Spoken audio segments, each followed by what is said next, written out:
하나님 말씀 보시겠습니다. 하나님 말씀은 에베소서입니다. 하나님 말씀은 에베소서 1장 20절부터 23절까지 말씀.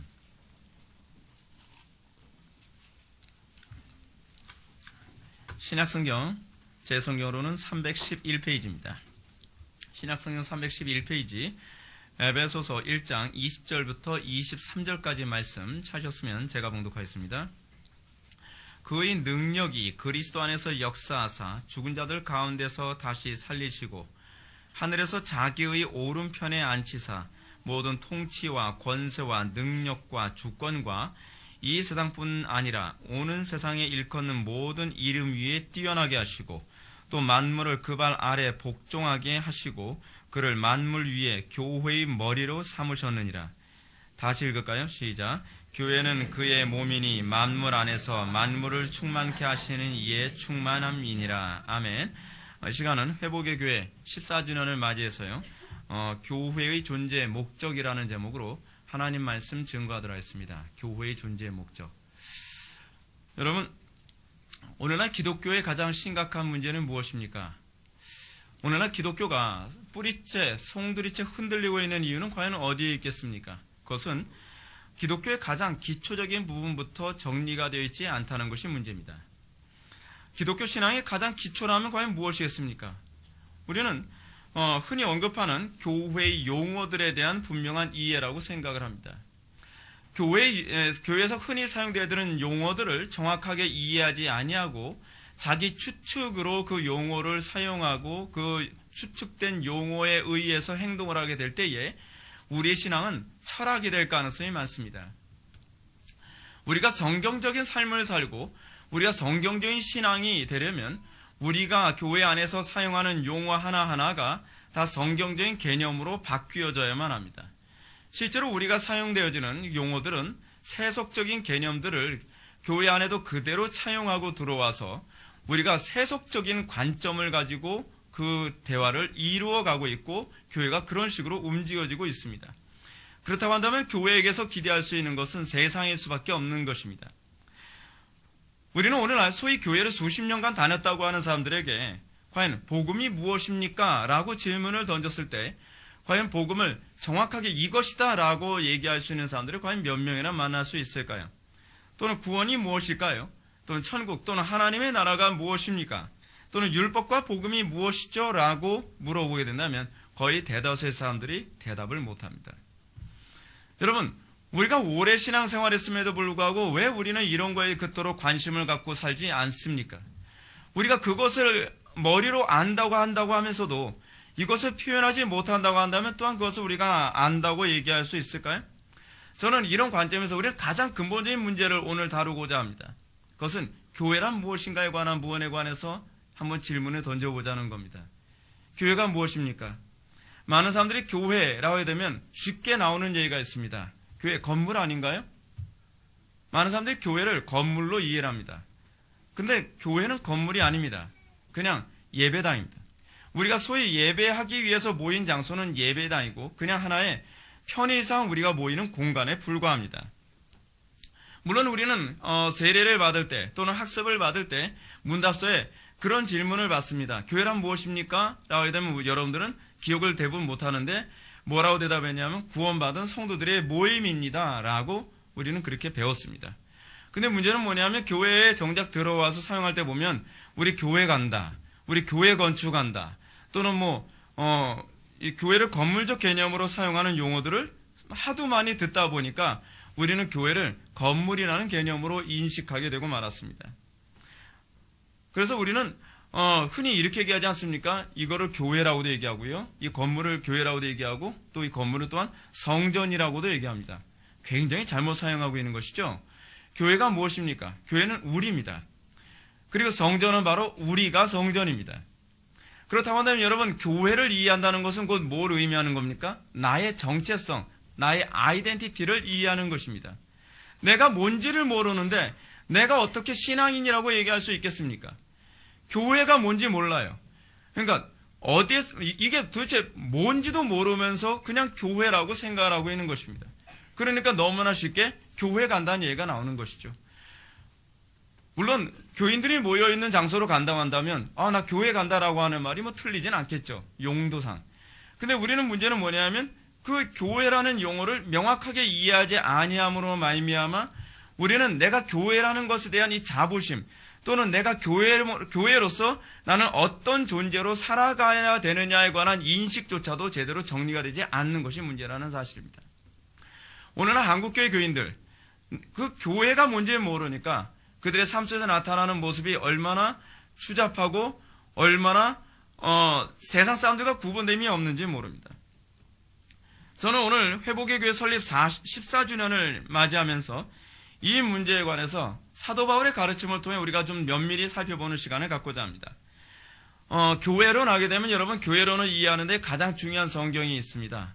하나는 에베소서고 하나는 골로새서입니다.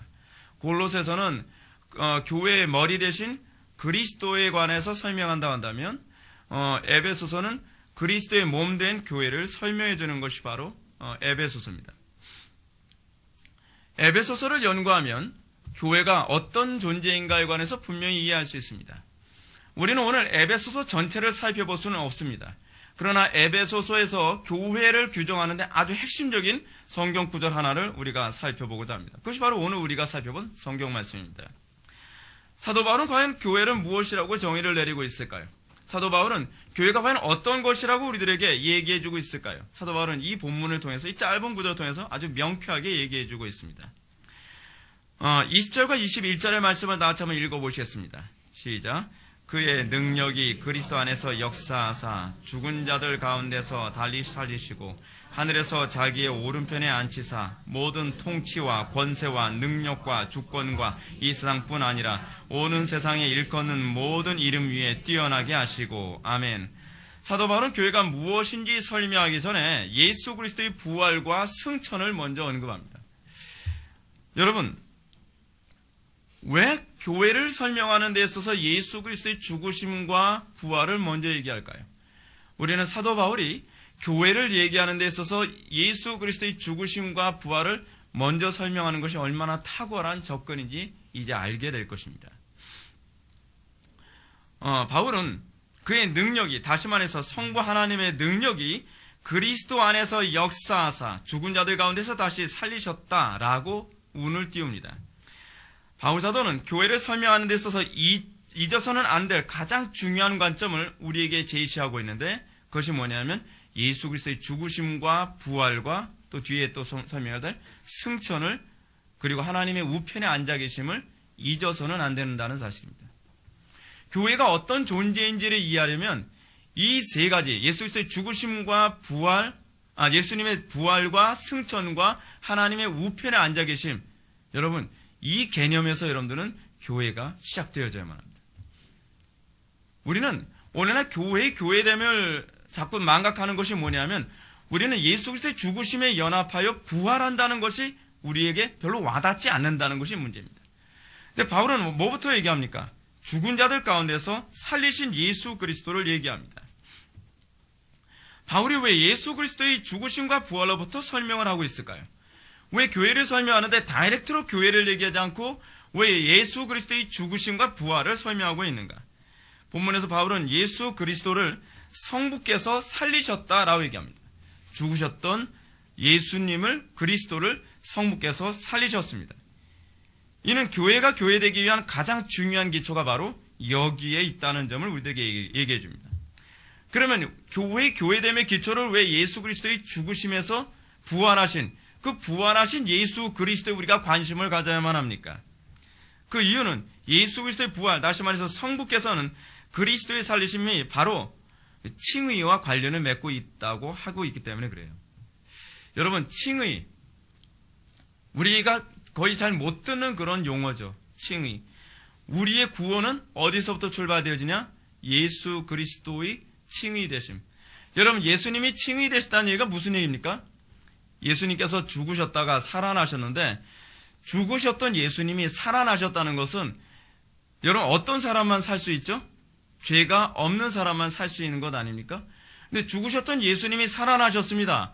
죽으셨던 예수님이 살아나셨다는 얘기는 뭐냐면 성부 하나님께서 너는 죄가 없다라고 판결하시는 표현이 바로 부활입니다. 그래서 우리는 이걸 신학적으로 성부께서 성자를 향한 칭의라고 얘기합니다. 근데 예수님의 칭의는 뭐냐면 진짜 죄가 없어서 의롭다라고 선언하시는 칭의예요. 우리에게 주어지는 칭의하고는 다르죠. 그렇죠? 우리에게 주어진 칭의는 뭐예요? 우리는 죄인인데 예수 그리스도의 공로를 힘입어서 죄인임에도 불구하고 의롭다라고 선언하시는 행위라고 한다면 예수 그리스도의 칭의는 진짜 죄가 없기 때문에 진짜 의롭기 때문에 너는 죄가 없어라는 선언을 뭐로 나타나시냐면 부활로 나타내시는 거예요. 근데 이 예수 그리스도의 부활에 관한 얘기, 여러분 예수님은 성자시죠? 하나님 아니십니까? 근데 성자 하나님이 살아났다는 것이 뭐가 이렇게 놀라운 일이 될까요? 그 이유가 뭘까요? 성자 예수님이 살아났다고 하는 얘기가 아니라 이것은 예수 그리스도의 인성의 부활을 얘기하는 것입니다. 예수 그리스도의 인성. 성부께서 살리신 대상은 예수 그리스도의 인성에 대한 선언입니다. 마지막 아담이 의롭다라고 선언받은 거예요. 이것은 첫 아담이 죄인이다라는 선언과 대조를 이루는 것이죠. 지금 성부께서 살리신 대상은 바로 마지막 아담이신 예수 그리스도를 살리신 것입니다. 이렇게 예수 그리스도의 인성에 대한 부활 선언, 다시 말해서 의롭다는 선언이 왜 그토록 중요한 걸까요? 여러분, 우리 회복의 교회를 이해할 때 항상 여기서부터 이해해야만 합니다. 그 이유는 마지막 아담으로 오신 예수님의 의롭다는 선언은 죄인된 인류가 구원을 받는 논리적인 근거가 되기 때문에 그렇습니다. 여러분, 우리가 왜 옛날에 죽을 수밖에 없는 죄인이 됐죠? 그건 첫 아담이 범죄에서 하나님으로부터 죄인이다라는 선언을 받았기 때문입니다. 이제 우리가 살 수 있는 유일한 길은 무엇이죠? 마지막 아담이신 예수 그리스도와 연합하여 그 안에서 우리가 다시 살리심을 얻을 때에 우리에게 구원이 있게 되는 것입니다. 이러한 논리적 기초를 고린도전서 15장 21절부터 22절 말씀을 아주 잘 설명해 주겠습니다. 한번 좀 찾아보실까요? 고린도전서 15장 21절부터 22절까지 말씀입니다.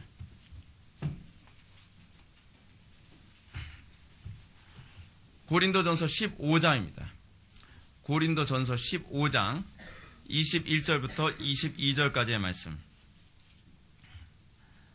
사망이 한 사람으로 말미암았으니 죽은 자의 부활도 한 사람으로 말미암는도다. 아담 안에서 모든 사람이 죽은 것 같이 그리스도 안에서 모든 사람이 삶을 얻으리라. 여러분, 교회는 뭐라 그랬죠? 교회는 구원받은 성도들의 모임이라 그랬습니다. 교회는 다시 얘기한다면 살리심을 받은 예수 그리스도의 은혜로 말미암아 살리심을 받은 존재들인데 이 말은 바꿔서 얘기하자면 이전에 첫 아담으로 말미암아 죽었던 존재였다는 거예요. 그래서 죽으심이라는 이 부분이 우리에게 교회를 이해하는데 굉장히 중요한 요소죠. 우리는 과거에 죄로 말미암아 죽었던 존재예요. 누구 때문에? 첫 아담의 그 죄의 전가 때문에. 근데 이제 우리가 마지막 아담이신 예수 그리스도와 연합하여 우리는 어떻게 해요? 다시 살리심을 얻어 우리가 그 생명에 참여한 바 된 것이죠. 그래서 교회를 이해하는 데 있어서 우리는 마지막 아담이신 예수 그리스도의 부활을 반드시 염두에 둬야 돼요.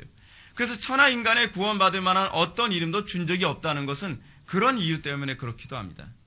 그렇습니다. 첫사람 아담이 죄를 범함으로 사망이 인류 전체에 들어오게 된 것처럼 마지막 아담이신 예수님이 의롭다 선언을 받음으로 생명이 인류 전체에 들어올 수 있는 신학적 근거가 우리에게 마련되어진 것입니다.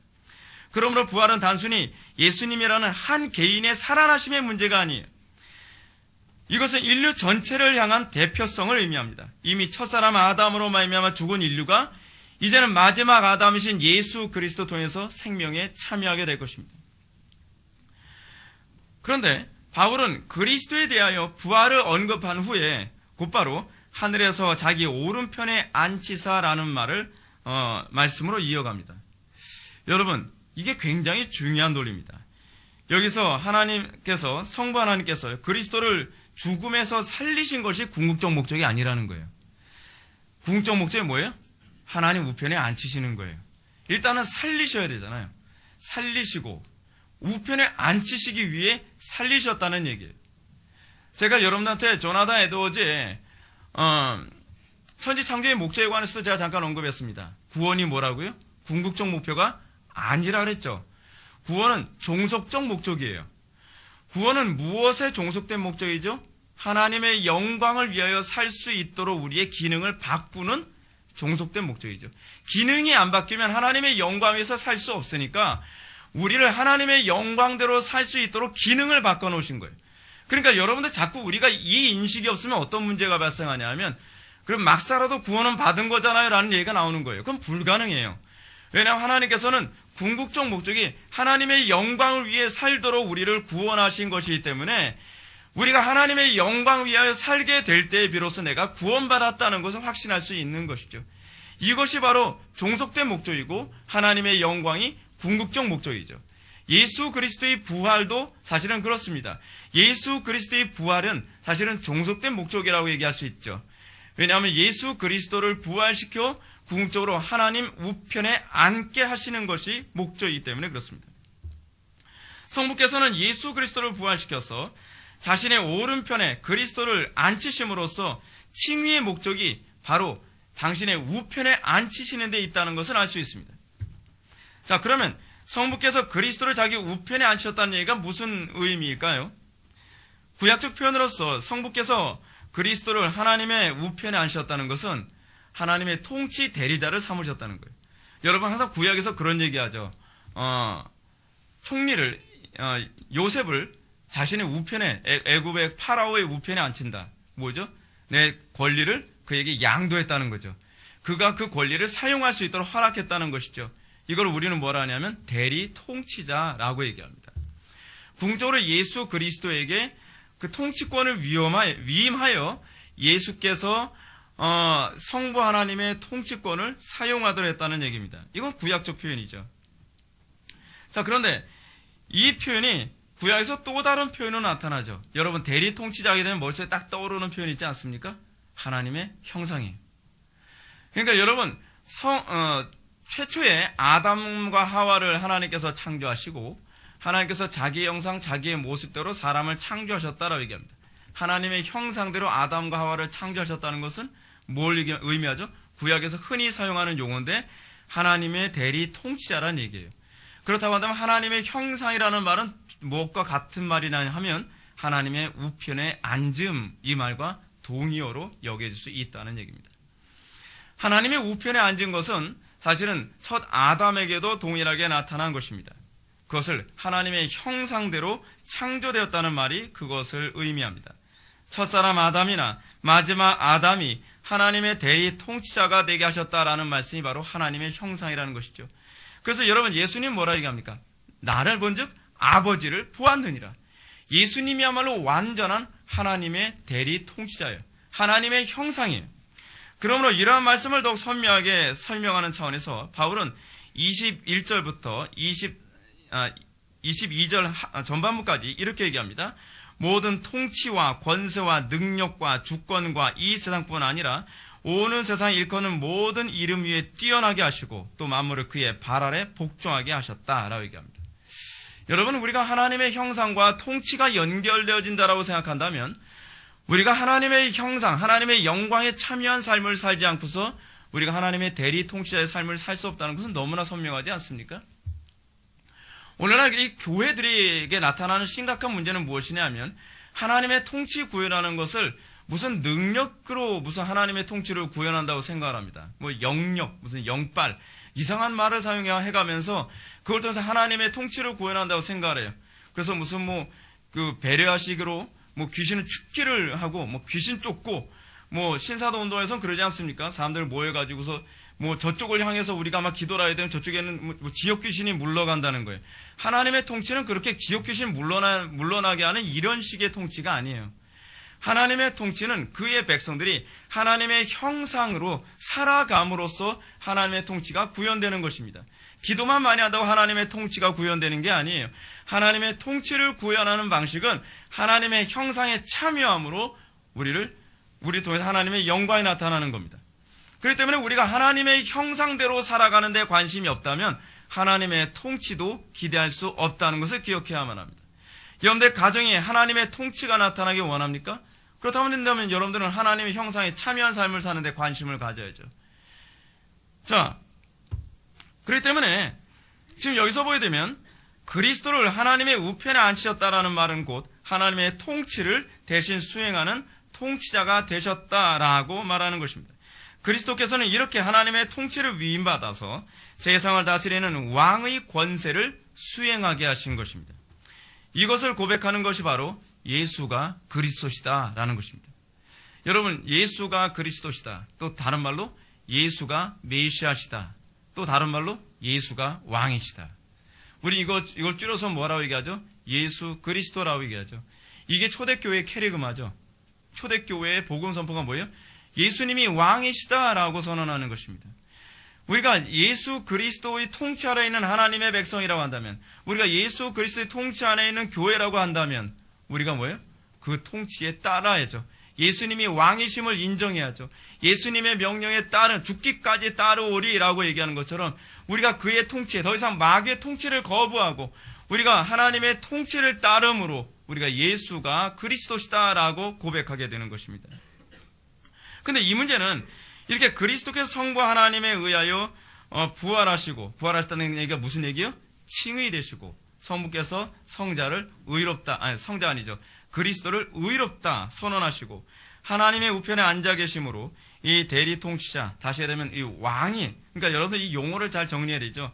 이 왕이 되셨다는 사실이 우리와 무슨 관계가 있는가? 여러분, 우리가 항상 관심을 가져야 되는 게 그거 아닙니까? 여러분, 사도 바울은 교리만 나열한 사람이 아닙니다. 사도 바울은 교리를 나열하고 그 다음에 항상 뭐에 관심을 갖냐 하면, 이거 로마서의 기록 방식도 그래요. 그 교리가 우리와 구체적으로 어떤 관계가 있느냐에 항상 사도 바울은 관심을 갖고 있습니다.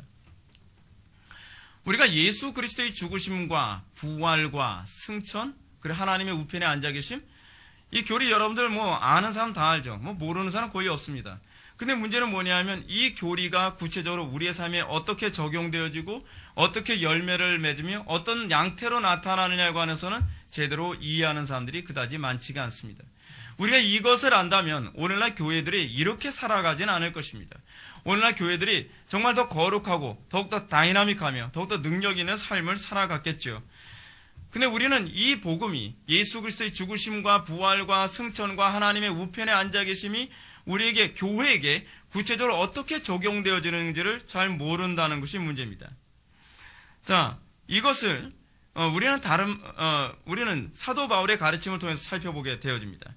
22절 하반부의 말씀을 보면 사도 바울은 이렇게 얘기합니다. 그를 만물 위에 교회의 머리로 삼으셨음이라. 자, 이제 어떻게 연결됩니까? 이제 교회의 머리이신 그리스도가 몸된 우리하고 떨어져서 이해되어졌습니다. 교회는 이런 분이야. 그리스도는 이런 분이야.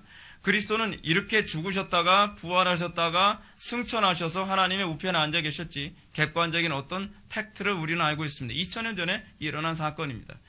근데 교회의 머리 대신 그리스도를 이제 우리의 머리로 딱 접목을 시킵니다. 연결을 시킵니다. 그분이 우리와 아무 관계없는 분이 아니라 그분과 어떤 식으로 우리와 관계를 맺는 분인지를 이제 설명해 주고자 합니다. 먼저 우리가 이 본문에 더 정확하게 이해하기 위해서 우리는 번역에 약간 문제점이 있는 부분을 먼저 좀 손을 봐야만 합니다. 오늘 본문을 보게 되면 여러분들은 만물 위에 교회의 머리로 삼으셨다라고 번역된 부분을 여러분 보게 됩니다. 교회의 머리라고 번역됐죠. 근데 더 정확한 번역은 대부분 신학자들이 다 동의하는 바 있는데 교회의 머리예요. 또는 교회를 위한 머리라고 번역을 하는 것이 훨씬 더 적절한 번역입니다. 실제로 그 헬라어 원문을 봐도 본문은 소유격으로 번역하고 있지 않고 역격으로 번역을 했습니다. 그래서 여러분들이 NIV 성경이나 NASB 같은 성경, 영어 성경을 보시게 되면 그래서 이런 식으로 번역하고 있습니다. To be head over everything for the church, for the church. 그렇죠? 교회를 위한 머리예요. 교회를 위한 머리. 또 NASB에서는 to the church로 해서 교회의 머리로 주셨다라고 합니다. 여러분, 이 차이가 뭘까요? 이게 뭐가 그렇게 중요합니까? 교회의 머리라고 해야 되면 우리가 소위 흔히 얘기하는 것처럼 그리스도는 교회의 머리됨이라고 하는 일반적인 개념으로 우리는 이해하게 되어집니다. 틀리진 않아요. 근데 바울의 의도를 이해하는 데는 좀 멀죠. 바울의 의도는 그리스도께서 교회의 머리 되셨다라는 것을 얘기하는 것이 아니라 교회를 위해서 머리로 주셨다는 얘기예요. 예수 그리스도의 죽으심, 부활, 승천, 하나님의 우편에 앉아 계심은 교회를 위해서 하신 거라는 거예요. 예수 그리스도의 개인적인 어떤 이익을 위해서가 아니라 교회의 유익을 위해서 주어진 사건이라는 것입니다. 물론 이 본문이 이렇게 해석한다고 해서 예수 그리스도께서 교회의 머리라는 의미가 퇴색되는 것은 아닙니다. 예수 그리스도께서 교회의 머리 됨은 분명합니다. 근데 예수 그리스도의 교회의 머리 되심은 그의 몸된 교회를 위해서 머리가 되셨다는 것인데 그 머리 되심이 애매하죠. 우리는 교회의 머리 되심을 우리 자꾸 어떤 식으로 얘기하냐면 그리스도께서 우리를 통치하시는 차원에서의 머리 되심이라는 관점으로 주로 이해하고 있다면 바울은 지금 여기서 어떤 관점을 좀 더 첨가하고 있냐면 예수 그리스도의 죽으심이 교회를 위한 것이고 예수 그리스도의 부활이 교회를 위한 것이고 예수 그리스도의 승천이 교회를 위한 것이고 예수 그리스도의 하나님의 우편에 앉아 계심이 교회를 위한 것이다 라고 구체적으로 우리들에게 얘기해주고 있는 것입니다. 이렇게 볼 때 우리가 머리로만 알고 있었던 예수 그리스도의 죽으심, 부활, 승천, 하나님의 우편에 앉아 계심이 교회된 성도의 삶에 교회에게 구체적으로 어떤 유익이 있는지를 우리는 알 수 있게 됩니다. 과연 우리에게 구체적으로 어떤 유익이 될까요? 어떤 유익을 주기 때문에 교회의 머리로서 교회를 위하여 그리스도께서는 이러한 머리가 되주시기로 약속하시는 것일까요? 그래서 우리는 교회가 비로소 무엇인지 눈을 뜰 수 있는 아주 중요한 기초를 발견해야 됩니다. 교회는 단순히 사회 봉사를 위한 기관이 아니라는 거예요. 우리가 교회의 교회됨을 이해하는 데 있어서 분명한 이 정체성, 개념을 잘 이해해야만 합니다. 교회는 사회봉사기관이 아닙니다. 또는 교회는 정치활동을 하는 기관도 아닙니다. 교회는 구제를 위해 존재하는 기관도 아닙니다. 교회는 성령의 은총으로 말미암아 그리스도와 신비한 결합을 이루어 이 놀라운 은택들을 누리도록 부름받은 존재들입니다. 물론 우리가 그 예수 그리스도의 그 놀라운 은총 가운데 우리가 들어야 되면 교회는 자동적으로 어떻게 해요? 사회 전 영역에 유익을 끼치는 그런 현상을 나타내겠죠. 이거는 열매이지 목적이 아니에요. 그럼 첫 번째로 그리스도의 부활에 참여한다는 것은 과연 무엇을 의미하는 것일까요? 예수 그리스도의 죽으심? 이 부분에 관해서는 언급하지 않아도 여러분 아실 겁니다. 예수 그리스도의 부활에 참여한다는 것은 무엇을 의미합니까? 그것은 먼저 예수 그리스도께서 받으신 의의가 우리 것이 되게 한다는 것입니다. 여러분들이 그리스도와 연합한다라고 했을 때 이 신비한 연합을 어떻게 이해해야만 합니까? 과거에 여러분들의 의의로 구원을 받으려고 했습니다. 그래서 우리는 철저하게 알미니안주의를 배격합니다. 우리의 의의가 조금이라도 들어가서는 우리는 예수 그리스도의 의의를 덧입을 수가 없어요. 제가 창세기 강의를 하면서 여러분한테 말씀드렸죠. 인간의 의의라고 하는 것은 고작해야 뭐라고요? 아담과 하와가 자기의 수치를 가리려고 사용했던 허리띠에 불과하다 그랬잖아요. 우리 개역 성경으로는 아담과 하와가 사용했던 그 부분을 치마라고 번역을 했는데 히브리어 원문은 사실 허리띠거든요. 허리띠로 가려봐야 뭘 가리겠습니까? 기껏해 배꼽 하나 가릴 텐데 그것이 우리가 가지고 있는 의의 치졸함이라는 거죠. 아주 천박한 의의죠. 우리의 의의가 아무것도 아니라는 것을 이해하게 될 때, 우리는 전적으로 무능하다는 것을 우리가 인식하게 되어질 때에 우리가 오로지 예수 그리스도의 의의만을 바라보겠죠. 예수 그리스도에 있는 하나님의 능력만 바라보겠죠. 그때 우리는 비로소 그리스도와 믿음으로 연합하게 되어지는 것을 경험하게 됩니다. 믿음은 그냥 주어지는 것이 아닙니다. 믿음은 부유한 마음에서 주어지는 법이 없습니다. 우리가 믿음을 얻기 위해서는 하나님께서는 철저히 우리를 낮추시는 작업이 먼저 있게 됩니다. 그리고 우리가 철저히 낮아지는 가운데에 정과 육을 십자가에 못 박아 죽고 예수 그리스도의 죽으심에 연합하는 거죠. 그죠? 그것이 우리의 유익 아닙니까? 예수 그리스도의 죽음에 연합하고 그 다음에 우리가 얻는 것이 무엇이냐면 예수 그리스도의 의의가 비로소 우리의 의의가 되는 것입니다. 예수님이 죽으셨다 부활하셔야 되는 이유는 바로 우리의 의의가 되기 위해서예요. 그것이 바로 로마서 1장 17절에 나오는 얘기 아닙니까? 예수 그리스도가 하나님의 의의가 되셔서 그 의의를 우리에게 주시기 위하신다는 거예요. 그것이 바로 우리의 머리가 되심, 우리의 머리가 되심, 우리를 위한 머리가 되심을 바로 의미하는 바입니다. 예수께서 죽으시고 부활하심은 성부 하나님께서 내가 의롭다 선언하신 그 의가 이제는 우리를 향하기를 원하시는 것입니다. 우리는 마틴 루터가 얘기하는 것처럼 우리는 의롭게 된 죄인입니다.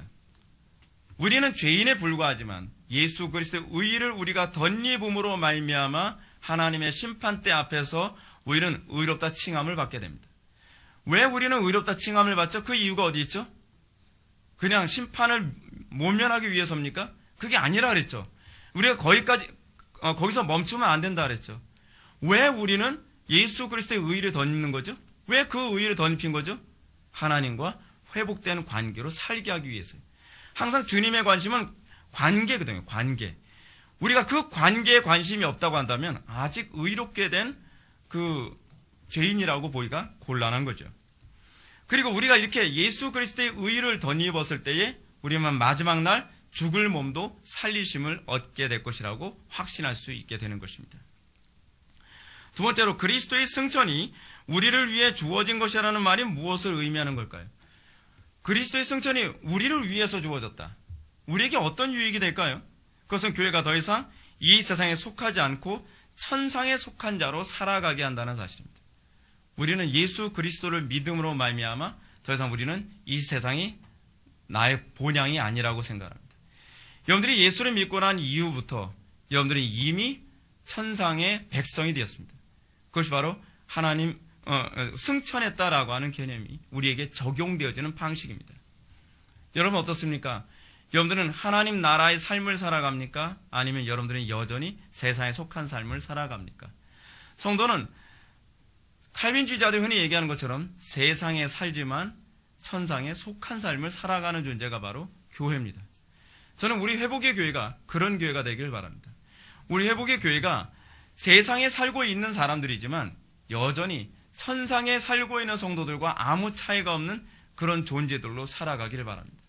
그래서 여러분들 이 땅을 살아가면서 나의 본향은 이 땅이 아니요 난 영원한 천상만을 나의 본향으로 여깁니다 라고 고백할 수 있게 되기를 바랍니다. 세 번째로 그리스도께서 하나님의 우편에 앉아 계신다는 것은 교회를 위하여 어떤 유익을 준다는 것일까요? 그것은 하나님의 통치를 대행하는 것입니다. 이것이 교회의 교회됨을 외적으로 드러내는 가장 전형적인 방식이기도 합니다. 교회는 어떻게 하나님의 통치를 구현하나요? 교회가 하나님의 통치를 구현하는 방식이 뭐라 그랬죠? 하나님의 형상에 참여함으로. 여러분들이 하나님의 형상에 참여하는 것에 관심이 없다고 한다면 여러분들은 하나님의 통치를 구현하는 일에 아무짝에 쓸모가 없게 될 것입니다. 우리는 자꾸 하나님의 통치를 구현하는 걸 뭐라고 생각합니까? 예를 들어서 연예인들이 이상한 영화 찍고 나서 무슨 상 받으면서 뭐라 그래요? 하나님께 영광 돌린다는 거예요. 여러분 그런 식으로 하나님께 영광이 되는 게 아니에요. 그렇죠? 하나님께 영광을 돌린다는 것은 무엇인가? 그것은 우리가 그 거룩한 형상에 참여함으로써 거룩한 형상에 어떻게 참여하죠? 그의 뜻을 따름으로. 그래서 우리의 항상 관심은 뭐죠? 아버지의 뜻이죠. 아버지의 뜻. 살 길 찾는 게 우리의 뜻이, 우리의 신앙생활이 아니에요. 우리가 예수를 믿고 나서 우리의 관심은 항상 어떻게 해요? 아버지의 뜻. 그래서 주기도문의 가르침이 그거 아닙니까? 아버지의 뜻을 구하라고요. 너희는 먼저 그의 나라와 그의 의를 구하라. 그러면 이 모든 것을 너에게 더하여 주리라. 주기도문의 요약이죠. 마태복음 6장 33절 말씀. 우리가 아버지의 뜻을 구하고 우리가 그 아버지의 뜻에 참여함으로 말미암아 하나님의 통치를 구현하는 것입니다. 하나님의 통치를 구현한다는 이 개념을 여러분들 또한 어떻게 이해해야 되냐 하면 그것은 내 방식대로 구현하는 것이 아니에요. 하나님의 통치 구현은 하나님의 작정하심에 우리가 참여하는 거죠. 여러분 하나님의 작정과 관계없이 내 뜻대로 해달라는 것이 여러분 하나님의 통치 구현하는 것이 아닙니다. 여러분들 이렇게 생각합니다. 예를 들어서 제가 이제 담임 목사로서 제가 좀 목회자니까 이렇게 기도합니다. 하나님 교회가 막 수천 명 수만 명 모이는 게 아버지 뜻 아닌가요? 수천 명 수만 명 모이게 해주십시오. 그래서 앙탈을 하듯이 하나님께 기도합니다. 근데 그것이 하나님의 통치를 구현하는 방식이 아니에요. 여러분 예수님이 어떻게 기도하셨죠? 십자가 앞에서 내 뜻대로 마옵시고 아버지의 뜻대로 하옵소서. 하나님의 통치가 구현되어지는 방식은 내 뜻을 버리는 것에서 시작되어집니다. 아버지의 뜻을 찾고 그 뜻에 참여하게 될 때에 그것이 바로 하나님의 통치를 구현하는 것입니다. 근데 하나님의 통치가 구현되는 것이 구체적으로 무엇과 관련을 맺고 있는가? 하나님께서 태초에 작정하신 그 신적 작정과 관련을 맺고 있어요. 우리는 그 하나님의 선하신 작정에 참여함으로써 아버지의 통치를 구현하는 데 쓰임받는 것입니다. 이걸 우리는 영생의 삶을 살아가는 것이라고도 또한 얘기합니다. 교회는 단순히 선행을 하는 집단이 아닙니다. 구제를 위한 집단 정도도 아닙니다. 교회는 주기도문이 지적하는 것처럼 뜻이 하늘에서 이룬 것처럼 땅에서도 이루어지는 데 관심을 갖는 존재들입니다. 간혹가다 사람들은 성화를 뭐라고 생각하죠? 저 옛날에 담배 피다가 담배 끊었어요. 그걸 성화라고 생각합니다. 그거하고 성화하고 아무 상관이 없어요. 저 옛날에 주먹 쓰고 돌아다니고 그랬는데 이제는 주먹 안 씁니다. 그거하고 성화하고 아무 관계가 없어요. 만약에 성화를 도덕적인 선과 관련을 맺는다고 한다면 바리새인들은 굉장히 성화된 사람이겠죠. 성화에 대한 중요한 정의는 무엇이냐면 하나님과의 관계예요. 하나님과의 관계. 하나님의 뜻에 더 많은 관심을 갖게 되는 거예요. 하나님과 더욱더 친밀해지는 것이죠. 하나님의 뜻에 아무런 관심도 없이 여러분들은 착하게 살 수 있습니다. 하나님의 뜻에 아무런 관심도 없이 여러분들은 얼마든지 도덕적으로 살 수 있습니다. 그것은 하나님의 통치를 구현하는 것이 아닙니다. 하나님의 통치를 구현하는 것은 매 순간순간마다 여러분들이 하나님의 뜻을 구하고 그 뜻에 여러분들이 참여하는 삶을 살아가는 것입니다. 그래서 여러분들이 예수를 믿고 나면 여러분들의 유일한 관심사가 무엇인가? 그럼 뭐죠? 그리스도를 머리로 하여 아버지의 뜻을 찾는 삶이에요. 여러분들 삶에 수많은 문제들이 발생할 때마다 이제는 내가 살 길을 찾았다고 한다면 이제는 아버지의 뜻을 찾고 살든지 죽든지 주 뜻대로 하겠나이다. 그렇게 살아가는 것. 아골골짝 빈들에도 주님의 인도라고 한다면 그 목자의 뒤를 따르는 삶을 살아가겠나이다. 이것이 바로 교회의 모습이고 이것이 바로 우리 회복의 교회가 가야 될 모습이기도 합니다.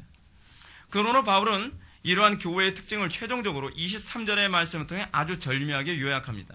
23절 다시 한번 읽을까요? 시작.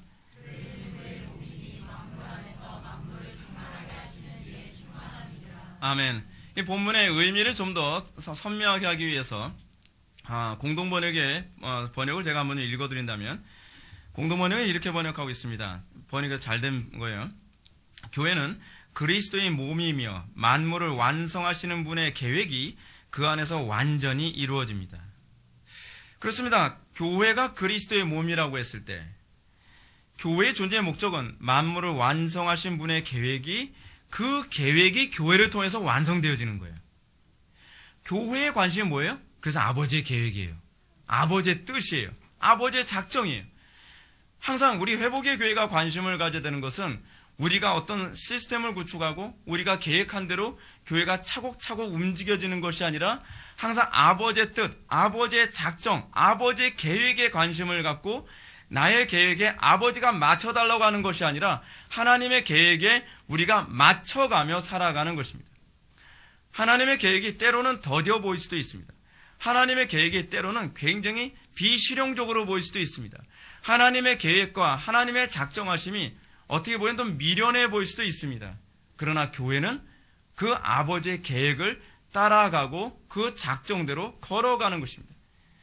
그러므로 교회의 관심은 항상 예수님의 관심에 부여해야만 합니다. 오늘날 교회의 가장 심각한 위기는 무엇이냐면 하나님의 관심과 교회의 관심이 너무 멀다는 겁니다. 따로 가고 있어요. 성경의 관심이 별로 없어요. 그냥 항상 우리의 요구, 우리의 니드에만 주로 관심을 갖고 있죠. 우리는 항상 어떻게 기도하죠? 아버지 하나님, 오늘날 우리 집에 이런 문제가 발생했습니다. 내 가정에 이런 문제가 발생했습니다. 직장에서 하는데 이런 문제가 발생했습니다. 아버지의 뜻이 뭐죠? 이게 아니라 하나님, 이 문제 해결해 주십시오. 뭔가 출발부터 잘못된 거죠. 교회됨이 뭔지를 모르는 거예요. 여러분, 교회가 만약에 항상 아버지의 계획에 관심을 갖는다고 한다면 오늘날 한국교회가 이렇게 치명적인 모습으로 파괴되진 않았겠죠. 지금 바울이 에베소서에서 얘기하는 교회의 교회됨을 규정하는 아주 정확한 한 개념을 우리에게 얘기해 주는데 그것이 뭐냐면 첫 번째로 교회는 예수 그리스도의 죽으심과 부활과 승천과 하나님의 우편에 앉아 계심에 연합된 존재라는 것이고요. 그 연합이 궁극적으로 목표라는 바가 무엇이냐면 그것은 아버지의 계획에 교회가 참여하고 그 아버지의 계획이 교회 안에서 충만하게 완성된다는 거예요. 그러니까 아버지의 계획 때문에 사실은 교회가 선택받은 거예요. 우리가 구원받은 이유는 아버지의 뜻을 이루기 위해서요. 그래서 예수님의 주기도문은 항상 아버지의 뜻을 구하라는 것이죠. 우리는 자꾸 정욕대로 쓰려고 잘못 구하는 경향이 많이 있지 않습니까? 그러니까 교회가 점점 기도할수록 더 강팍해지는 거예요. 기도를 한다고 하는데 기도하면서 더 사람이 무당같이 변하는 경우가 얼마나 많이 있습니까? 여러분, 예수 그리스도의 공생의 사역이 무엇입니까? 예수님의 공생의 사역은 아버지의 뜻을 구하는 것이고 십자가상에서 마지막으로 했던 그 말씀 뭐예요? 다 이루었도다예요. 만물을 충만케 하시는 자의 충만이 교회 안에서 이루어지는 것을 예수 그리스도의 그 공생의 사역 안에서도 우리가 그대로 보게 되지 않습니까? 그래서 사도 바울은 뭐라고 얘기합니까? 교회란 예수 그리스도의 남은 바 고난을 그의 몸에 채우는 것. 그것이 교회예요.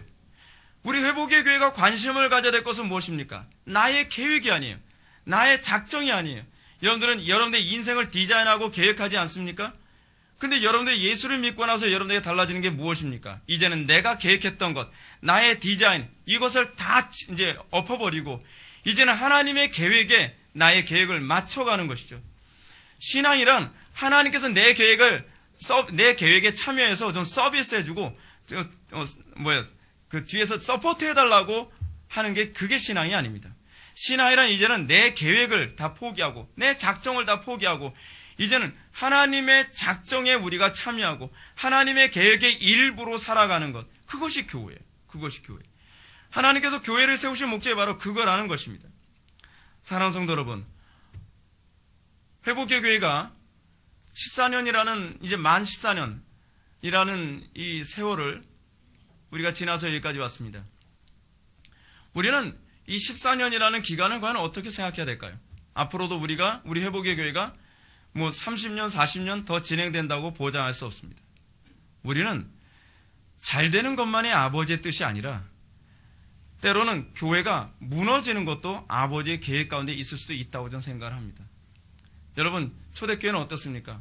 막 5천 명이 모이고 수만 명이 모이는 그런 교회였는데 어느 날 하나님께서 흩어버리십니다.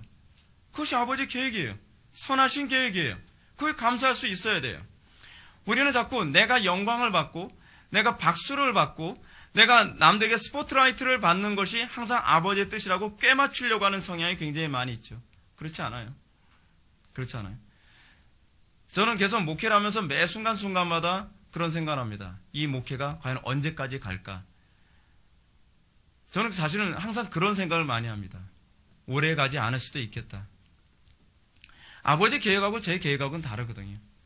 언젠가도 그런 말씀을 제가 여러분한테 드렸죠. 우리의 신앙의 선배들은 항상 보따리 쌀 준비해야 된다. 이사 갈 준비해야 된다는 얘기죠. 그리고 죽을 준비해야 된다. 그리고 쫓겨날 준비해야 된다. 무슨 준비해야 된다. 그런 얘기. 그건 뭐예요? 항상 아버지의 계획에 맞출 때 나타나는 거예요. 내 계획에는 없죠. 그러나 아버지의 계획에 그것이 있다면 내 뜻대로 마옵시고 아버지 뜻대로 하옵소서. 그래서 우리가 사실은 이 땅을 떠날 때에 우리는 이런 고백을 할 수 있었으면 좋겠습니다. 내가 아버지의 뜻대로 살았습니다. 이것이 우리의 영광입니다. 내 계획대로 내 인생이 사라졌습니다. 이거 굉장히 위험한 겁니다. 내 계획대로 인생이 사라진 사람들은 굉장히 교만합니다. 내가 하나님이 된 줄 압니다. 내가 하나님됨을 인정한다는 것이 뭐냐면 이제는 내 계획이 아니라 아버지의 계획에 맞춰가며 사는 것입니다. 그것이 비록 십자가에서 죽는 것이 아버지의 계획이 있지라도요.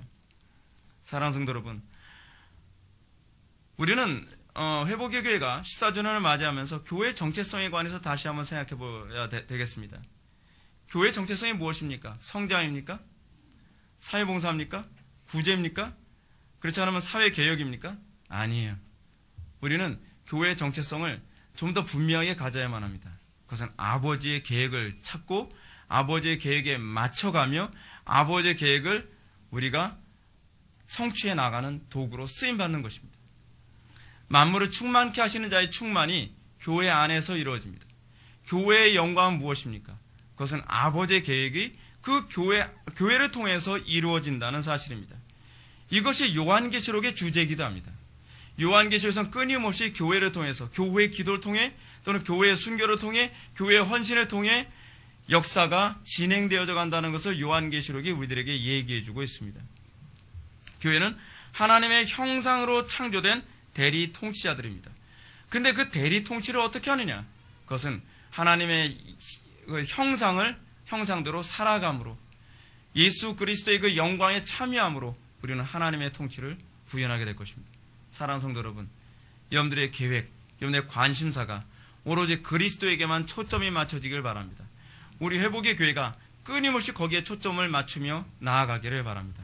그러면 우리 교회가 얼마나 크든지 그것과 관계없이 이 마지막 시대에 정말 복된 교회라는 칭찬을 받게 될 것을 믿으시기 바랍니다. 다시 기도하시겠습니다. 사랑이 많으신 하나님, 우리 오늘 시간 하나님께서 기뻐하시는 교회가 무엇인지, 하나님께서 원하시는 교회가 무엇인지를 다시 한번 묵상해 보았습니다. 아버지 하나님, 우리 회복의 교회가 아버지께서 원하시는 교회가 되기를 원합니다. 아버지의 계획에 관심을 갖고 아버지의 그 계획에 참여하며 아버지의 계획 안에서 선한 때에 선하게 쓰임받는 교회가 되기를 원합니다. 우리가 악한 날에 악하게 쓰임받는 교회가 되지 않기를 원합니다. 아버지 하나님, 우리가 항상 그 일에 관심 갖는 교회가 되게 하여 주시고 끝까지 주님의 계획 안에서 충성된 교회가 되게 하여 주옵소서. 예수님의 거룩하신 이름으로 기도 올려옵나이다. 아멘.